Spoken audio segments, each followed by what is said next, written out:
आज हम class 12 chemistry practical number 3 आपको बताने जा रहे हैं, जो कि सॉल्ट एनालिसिस के ऊपर बेस्ड है। और इसमें हमने जो सॉल्ट एनालाइज किया है वो सॉल्ट का नाम है अमोनियम कार्बोनेट। हमें किस तरह से अमोनियम और कार्बोनेट एसिडिक और बेसिक रेडिकल को के बारे में टेस्टिंग लैब मैनुअल में लिखनी है और किस तरह से हम जो है उसे प्रैक्टिकल में करेंगे, इसके लिए आप डिटेल में देखिए।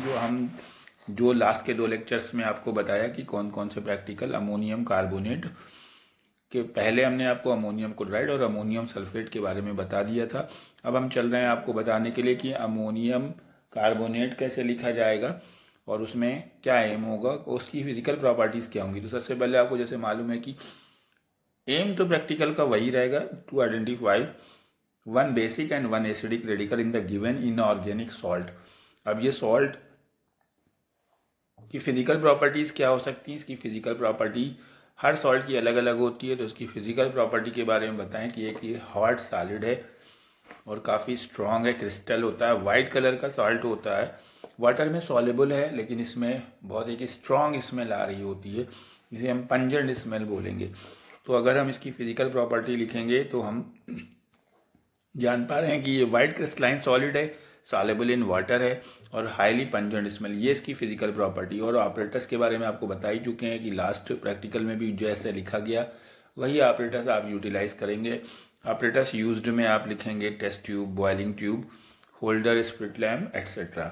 अब हम ऑब्जर्वेशन टेबल के बारे में जो आपको बताया था कि ऑब्जर्वेशन टेबल किस तरह से ड्रा करते हैं, उसमें पहला जो कॉलम होता है एक्सपेरिमेंट, फिर दूसरा होता है ऑब्जर्वेशन और तीसरा होता है आपका इन्फ्रेंस। तो हम उसी तरह से टेबल बनाएंगे, लेकिन एक्सपेरिमेंट वाला कॉलम हमको बड़ा रखना है और ऑब्जर्वेशन और इन्फ्रेंस वाले कॉलम थोड़े छोटे रखने हैं। अब हम स्टेपिंग किस तरह से करेंगे, जैसे कि आपको स्टेपिंग के बारे में पहले भी बताया कि डाइल्यूट H2SO4 के साथ में पहले सॉल्ट को ट्रीट किया जाएगा, हीट करेंगे, अगर कोई रिएक्शन होती है तो उसके साथ हम आइडेंटिफाई करेंगे। तो जैसा कि आपको पता है कि सबसे पहले हम लोग सॉल्ट लेंगे और उसके बाद हम उसमें डाइल्यूट H2SO4 मिलाएंगे और ऑब्जर्व करेंगे कि क्या कोई रिएक्शन हो रही, कोई गैस इवॉल्व कर रही, क्या अगर कोई गैस इवॉल्व कर रही है उसमें क्या कलर है, कैसी स्मेल है, उसे चेक करना है। तो इस सॉल्ट में जब हमने किया तो क्या पता चला कि हमें कलरलेस ऑर्डरलेस गैस मिली और एक बबल्स के साथ में एक साउंड प्रोड्यूस करते हुए गैस निकली है। तो हम उसको किस तरह से लिखेंगे, taken a small amount of salt and added dilute H2SO4, colourless odourless gas with effervescence evolved. ये गैस कार्बन डाइऑक्साइड गैस हो सकती है, हमें कंफर्म नहीं अभी है कि कार्बन डाइऑक्साइड गैस है या नहीं है। तो हम यहाँ पे एफरवेसेंस इन्फ्रेंस में लिखेंगे हम मे बी CO2 गैस। अब हम क्या करेंगे, इसको CO2 गैस कंफर्म है या नहीं है, इसके माउथ पे जहाँ से गैस निकल रही थी एक बर्निंग स्प्लिंटर लेके आएंगे और स्प्लिंटर जगह लाने पे स्प्लिंटर जो बुझ जाता है, एक्सटिंग्विश कर जाएगा अगर, तो वो गैस को हम कह देंगे कि CO2 गैस कंफर्म। तो हमें इस तरह से लिखना है, bring a burning splinter near the mouth of the test tube, so splinter extinguish, CO2 is confirmed. अब अगर CO2 गैस निकल रही हो, कंफर्म भी हो गई, तो इसका मतलब कि सॉल्ट में कार्बोनेट का प्रेजेंस है या बाइकार्बोनेट का प्रेजेंस है, दोनों ही केस में CO2 गैस निकल सकती है। तो हम कार्बोनेट की कंफर्मेटी टेस्ट पहले करेंगे। यहाँ पे हमने गैस को पास किया, pass this gas in lime water. Lime water का फार्मूला होता है CaOH होल ट्वाइस।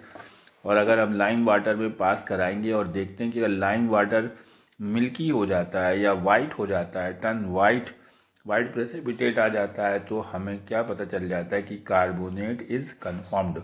और कार्बोनेट का सिंबल यहाँ पे लिख सकते हैं CO3 डबल निगेटिव। तो इस तरह से ये एसिडिक रेडिकल, इसमें हमें कार्बोनेट पता हो, कार्बोनेट का टेस्ट अगर आता है लिखने के लिए तो आपको इतना पार्ट लिखना है। और जैसा कि हमने आपको बताया कि दूसरा वाला आयन आपका अमोनियम आयन है, तो same process you should repeat. Ammonium के लिए हमें क्या करना पड़ेगा, वो बेसिक रेडिकल की कैटेगरी में जाएगा, जिसमें कि हमें सॉल्ट लेने के बाद NaOH सोल्यूशन मिलाना और स्ट्रांगली हीट करना है। और हीट करने पे हमको एक पंजेंट स्मेल गैस मिलेगी जो कि 0 ग्रुप का इंडिकेशन करेगी कि 0 ग्रुप प्रेजेंट है।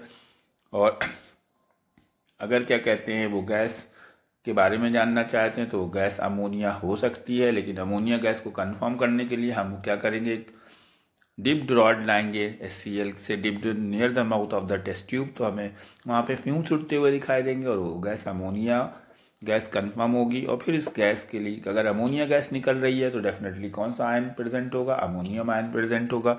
अमोनियम आयन प्रेजेंट होने के केस में हम उस गैस को नेस्लर रीजन में पास कराएंगे। यहाँ पे देख लीजिए, नेस्लर रीजन में पास कराएंगे तो अगर रेडिश ब्राउन प्रेसिपिटेट आ जाता है तो अमोनियम आयन इज कन्फर्म्ड। ये अमोनियम का कन्फर्मेटरी टेस्ट है।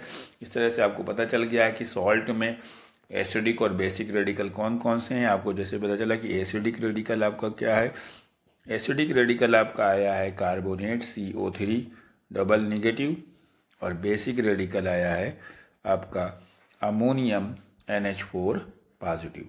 स्टूडेंट, इस तरह से आपका एक्सपेरिमेंट नंबर 3 सॉल्ट एनालिसिस पे कंफर्म हुआ। अब हम नेक्स्ट वीडियोस में अमोनियम के अलावा और भी जो आयंस हैं जो नेक्स्ट ग्रुप में आते हैं उनके बारे में बताएंगे। प्लीज़ चैनल को सब्सक्राइब करें, जिससे कि एक्सपेरिमेंट नंबर 4 जिसमें कि हम जिंक सल्फेट सॉल्ट के बारे में डिटेल में बताएंगे, किस तरह से प्रैक्टिकल लिखना है जिंक, क्योंकि 4th ग्रुप में जाएगा और काफ़ी लंबा एक्सपेरिमेंट होगा। तब तक के लिए गुड बाय, नमस्ते।